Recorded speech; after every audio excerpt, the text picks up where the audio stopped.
Group 1 కుంభకోణం రేవంత్ సర్కార్ అతిపెద్ద మోసం కాదా? హైకోర్టు లేవనెత్తిన అంశాలకు కమిషన్ నీళ్లెందుకు నమిలింది?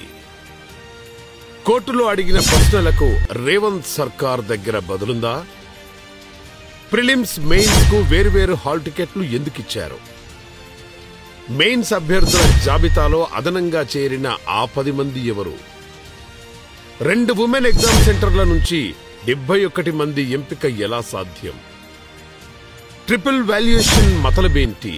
వెబ్సైట్లో మార్కుల జాబితా ఎందుకు లేదు? ప్రైవేట్ కోచింగ్ సెంటర్ల ఫ్యాకల్టీ చేత పేపర్లు దిద్దిస్తారా? ఉర్దూ మీడియం ప్రశ్నపత్రాలను కోర్టుకు ఎందుకు సమర్పించలేదు? 719 మందికి ఒకే తరహా మార్కులు రావడం యాదృచ్ఛికం ఎలా అవుతుంది? గ్రూప్ 1 అక్రమాల నిగ్గు తేల్చేందుకు జ్యుడిషియల్ కమిషన్ ఎందుకు వేస్తలేరు? బీఆర్ఎస్ నేతలు విద్యార్థులపై పోలీసుల ప్రతాపమా?